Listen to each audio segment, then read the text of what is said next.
Merci beaucoup et merci beaucoup d'avoir songé à moi pour intervenir dans le cadre de ces séminaires. Alors, introduire les temporalités de la mobilité, vous venez de l'évoquer, c'est nécessairement évoquer un sujet pluriel. Vous avez parlé de 3 couples, donc en effet, on va aujourd'hui aborder ces 3 couples, mais dans le cadre de mes propos introductifs, je voudrais évoquer principalement la très grande diversité des situations et parallèlement la très grande diversité des approches de ces situations de mobilité au prisme de la temporalité. Alors commençons par la diversité des situations. Parfois, mobilité rime avec permanence. Cette situation se rencontre lorsque la mobilité est inhérente à la fonction du travailleur. Le travailleur est alors, en raison même de la nature de son activité, mobile. On songe évidemment au personnel des entreprises de transport, et il y en a bien d'autres, et la difficulté est alors de définir un point d'ancrage du travailleur dans une collectivité. On ne va pas développer davantage ce point puisqu'il y aura un séminaire qui sera consacré au transport. L'idée de permanence ou de quasi-permanence se retrouve aussi lorsqu'un salarié est amené à effectuer une grande partie de sa carrière dans des pays différents et qu'il convient de tenir compte sur le long, voire le très long terme, de l'incidence de cette mobilité sur ses droits. Mais la mobilité, et c'est ce qui va nous retenir aujourd'hui, est parfois temporaire, aussi en permanente. On parle de mobilité temporaire quand on va pouvoir distinguer différentes séquences dans l'activité du salarié.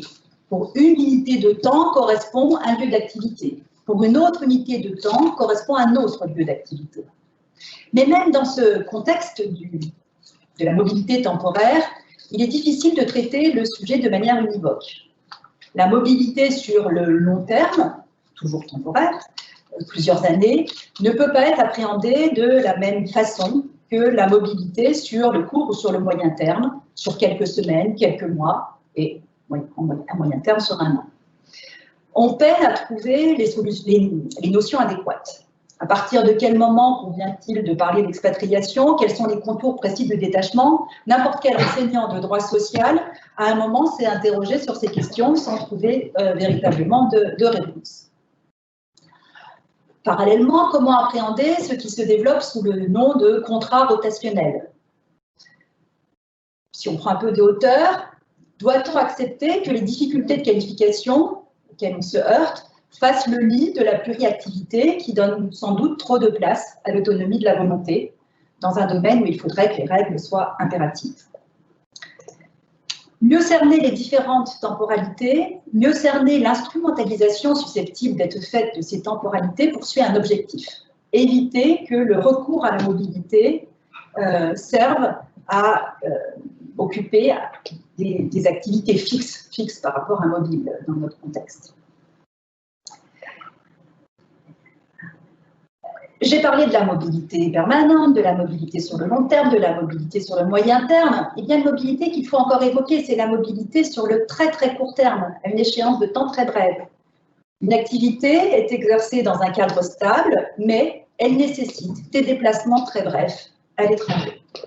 La question est souvent occultée, a fortiori en temps de Covid, Zoom ayant supplanté la plupart de ces déplacements. Mais dans le monde d'avant, et peut-être dans une moindre mesure dans le monde d'après, la question se pose de savoir si ces très courts déplacements sont significatifs. Autrement dit, s'ils doivent déclencher l'application de règles spéciales. Il y a un embarras que les services des ressources humaines jugent nécessairement préoccupant et dangereux. La question simple, c'est de savoir à partir de quand on doit faire les déclarations nécessaires pour être en règle. Je dois avouer qu'avant de réfléchir au sujet d'aujourd'hui, je m'étais rarement posé la question de la mobilité à très court terme et jamais, quand je me suis déplacée à l'étranger, ne serait-ce que pour donner une conférence, j'ai imaginé que je pouvais avoir besoin de faire une quelconque déclaration. Pourtant, et sans parler des conférenciers, des académiques, prenons l'exemple d'un technicien qui est envoyé par une entreprise allemande, par exemple, sur un site français pour vérifier une installation. Cela peut lui prendre une journée. Est-ce qu'il faut voir en lui un travailleur détaché? Sans doute pas. mais il est possible que la supervision lui prenne plus de temps, que des problèmes techniques l'amènent à prolonger son séjour et il basculerait, il deviendrait travailleur détaché. Et puis, il suffit de se souvenir des chauffeurs routiers, on a dit qu'on n'en parlerait pas, mais on sait qu'eux doivent être munis d'une attestation de détachement pour un passage, même bref, sur le territoire. Alors, ce point d'entrée, la mobilité avec une temporalité très brève, qui suscite pas mal de questions, permet aussi d'aborder une autre ligne forte du débat sur la temporalité en matière de mobilité, celui de la dichotomie entre sécurité sociale et droit du travail, entre droit de la sécurité sociale et droit du travail. Alors, ça m'amène donc à la différence d'approche de la temporalité. Le droit du travail, si je reste sur le sujet de la mobilité à très court terme, c'est en partie saisi de la question. Il y a différents textes, que ce soit les textes européens avec la directive détachement ou bien les transpositions qui en ont été faites par le Code du travail, évoquent des situations de très courte durée pour lesquelles il n'est pas nécessaire d'adopter des règles particulières, de faire des déclarations particulières. Pour les autres situations, alors, attendez, j'oublie, en revanche, le droit de la sécurité sociale est silencieux. Pour les autres situations de mobilité, les détachements à moyen ou long terme, les solutions du droit du travail, comme les solutions du droit de la sécurité, existent, mais elles ne coïncident pas entre elles. On a cru un temps qu'il y aurait une unification des notions, des durées dans ces deux branches du droit, mais il semble que la proposition en ce sens ait été abandonnée. Le point ne semble donc plus être véritablement d'actualité, on y reviendra sans doute. Alors, où en sommes-nous du côté durée? Il faut faire un petit état des lieux. Qu'est-ce qu'on trouve sur la durée des déplacements, de la mobilité? Alors, dans les faits, la durée moyenne des déplacements, alors c'est évidemment une vision un peu parcellaire, parce on en dispose à partir des certificats AA qui sont délivrés par les institutions de sécurité sociale des pays d'envoi, mais la durée moyenne des détachements, les derniers chiffres, ce sont ceux de 2008, qui ont été publiés en 2020, la durée moyenne des détachements dans l'Union européenne était de 4 mois, avec une grande diversité selon les États membres. On va de 12 jours pour le Luxembourg, l'état d'envoi et le Luxembourg, jusqu'à 260 jours lorsque l'état d'envoi est la Lettonie, et pour la France, on est à une moyenne d'1 mois. Alors ça, ce sont les faits. Dans les textes, on a, comme on l'a évoqué déjà et comme vous le savez, une différence entre le droit du travail et le droit de la sécurité sociale. Pour le droit du travail, si on se reporte à la directive de 1996, elle évoque une période limitée. Le Code du travail, lui, utilise très souvent l'adjectif temporaire, mais on trouve aussi des articles du Code qui évoquent la durée limitée. Le règlement Rome 1, qui permet de déterminer la loi applicable au contrat de travail dans une situation internationale, donc dans les situations de mobilité dont on parle, n'évoque pas directement le détachement, mais il évoque l'accomplissement du travail de façon temporaire dans un autre pays. On voit bien que là, on n'a toujours pas de borne temporaire. Alors, temporaire, ça s'oppose à habituel. Mais c'est évidemment deux notions qui sont particulièrement difficiles à saisir. Alors, c'est dans ce contexte qu'est intervenue la directive de 2018 modifiant la directive de 1996. Elle est intervenue pour pallier un manque.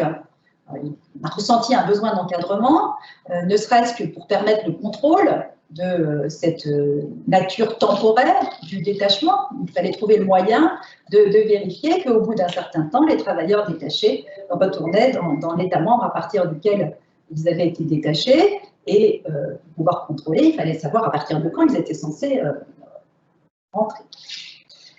Alors, avec ces précisions apportées par la directive de 2018, du 28 juin 2018, on a une situation qui est la suivante. On n'a pas, sauf exception pour certaines activités de plancher, mais on a un plafond.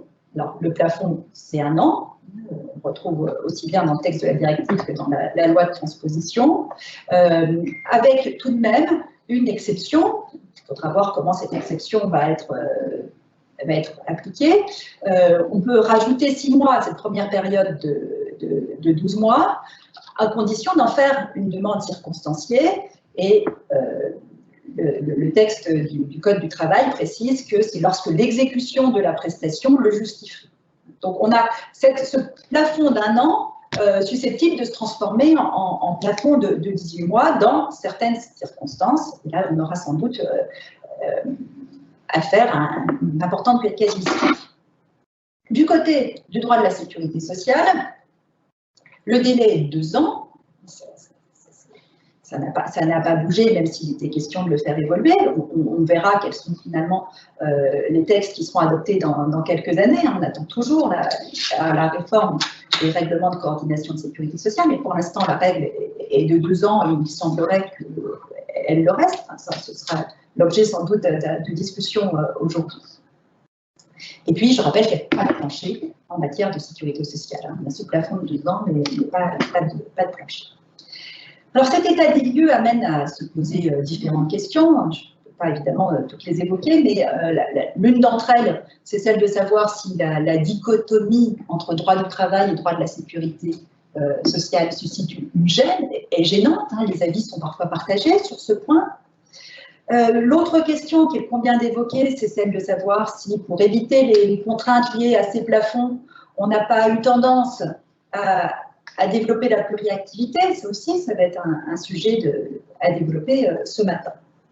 Alors, pour terminer cet aperçu introductif, remarquons que parler de temporalité amène aussi à fixer dans le temps les obligations à respecter du fait de la situation de mobilité.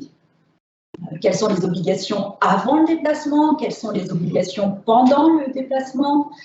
Éventuellement après? C'est aussi évoquer le temps du contrôle de la situation de la mobilité.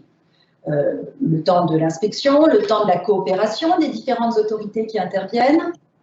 En matière de coopération des autorités, on parle, enfin c'est les mots de la Cour de justice de l'Union européenne, on parle de délai raisonnable. Est-ce qu'il ne serait pas raisonnable d'encadrer et de séquencer la coopération entre les autorités pour éviter certaines situations que nous avons tous présents à l'esprit? Je vous remercie.